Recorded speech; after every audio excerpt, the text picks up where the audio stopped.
12.3 lakh crore Indian banks loan right of in past 10 years. अब इसके बारे में आप लोगों को एक बात समझाना चाहूँगी कि पिछले 10 सालों में इंडियन बैंक ने लगभग 12.3 लाख करोड़ रुपए के लोन्स को राइट ऑफ किया है। इसका मतलब है कि बैंक ने ऐसे लोन्स को अपने बुक से हटा दिया है जो रिकवर नहीं हो पाए। आप ये कह लीजिए, काफ़ी सारे लोग बैंक से लोन लेते हैं, कुछ लोग लोन पे नहीं करते हैं, जिनको बैंक लगातार कॉल करता रहता है। तो ऐसे लोन्स को जब 90 दिन हो जाते हैं वो एनपीए के अंदर काउंट हो जाते हैं। देन उसके बाद बैंक उनको अपनी बैलेंस शीट से थोड़ा सा अपने बुक रिकॉर्ड से, कह लीजिए लोन बुक रिकॉर्ड से, उसको थोड़ा सा साइड में कर देता है। लेकिन वो आप ही कह सकते हो रडार पे रहते हैं, बट वो थोड़ा सा राइट ऑफ हो जाते हैं। मतलब कि लोन को राइट ऑफ करना मतलब लोन को अपनी बुक से हटा देना, साइड में कर देना, ये चीज़ हो जाती है। ठीक है, लेकिन इसका मतलब ये नहीं है कि पैसा रिकवर करने की कोशिश बंद कर दी है। ये भी मैंने आपको बताया ना अभी कि कॉल करते रहते हैं लगातार। गाइस, लोन राइट ऑफ का मतलब क्या है? अब मैं आप लोगों को बता दूं कि जब लोन बोरोर से रिकवर नहीं हो पाता, जिसको अब नॉन परफॉर्मिंग एसेट बन जाता है, जिसको मैंने अभी एनपीए काउंट किया, तो बैंक उस अमाउंट को अपनी बैलेंस शीट से हटा देते हैं। लेकिन बैंक्स का पैसा रिकवर करने के प्रोसेस जैसे कि लीगल एक्शन और एसेट सेल चालू रहता है।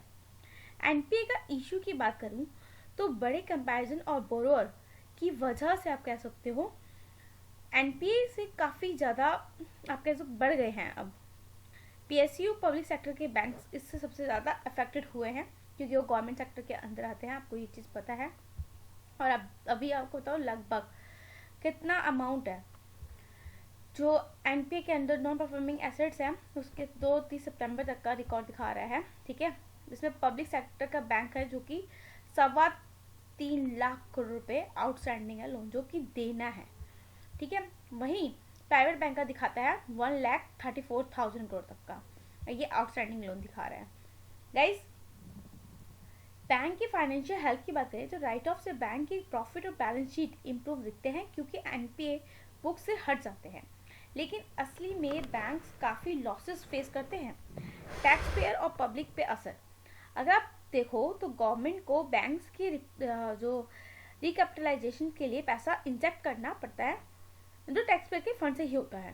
अब क्रेडिट सप्लाई पर इफेक्ट की बात करें तो गाइस देखो, लोन रिकवर, ये सब चीज़ें आपको यहाँ पर देखने को मिल जाएंगी। ठीक है, अब देखो, लोन रिकवर नहीं होने से बैंक नए लोन्स देने में कॉशियस हो जाते हैं, जो इकोनॉमिक ग्रोथ को स्लो करता है। फिलहाल तो यहाँ बात कही गई है कि जो बोरो है, bank continue to pursue recovery action, मतलब इस पे बैंक कंटिन्यू परस्यू करेगा रिकवरी एक्शन। अब गाइस, आरबीआई की एक्शन की बात करूँ तो आपको पता है आईबीसी के थ्रू रिकवरी इम्प्रूव हुई है, लेकिन अभी भी काफ़ी वर्क पेंडिंग है।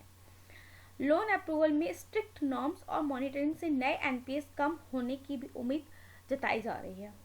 ये इशू बैंकिंग सिस्टम के लिए एक बड़ी चैलेंज है, और लॉन्ग टर्म रिफॉर्म्स और अकाउंटेबिलिटी के बिना इस प्रॉब्लम को सॉल्व करना बहुत ज़्यादा मुश्किल है। गाइस, अगर आप एक चीज़ नोट करोगे, जो चार्ट मेरा ऊपर चला गया, अब आप इसमें देखो सबसे ज़्यादा जो लोन पेंडिंग आ रहा है, कितना एसबीआई का कितना दिखा रहा है इसमें, जो 1,46,000। आपको पता है एसबीआई सबसे बड़ा बैंक है, ठीक है, एंड उसके पास इतना अमाउंट है, इतना लोन बुक इसका बड़ा है ना, जिस छोटे से अमाउंट से इसको कोई फर्क नहीं पड़ता मोस्टली एसबीआई को।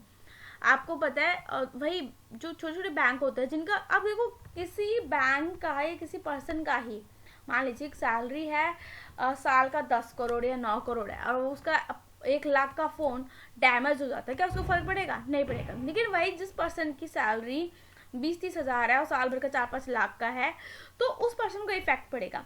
ऐसे छोटे बैंक है जिनका अर्निंग ही कम है, लोन बुक ही कम है, तो उनको इतने इतने जो छोटे मोटे अमाउंट का जो इनका लोन पेंडिंग रहता है, उससे इनको काफ़ी ज़्यादा इफेक्ट पड़ता है, जिसकी वजह से इनके शेयर्स में वॉलेटिलिटी आपको काफ़ी ज़्यादा देखने को मिलती है। अब देखो एसबीआई का लोन बुक इतना बड़ा है, ऊपर से लोन इतने सारे पेंडिंग है, लेकिन फिर भी इसका शेयर आपको भागता हुआ ही नजर आता है। तो ये आज का की पॉइंट था जो आप लोगों को रडार लैब पर लेकर रखना है।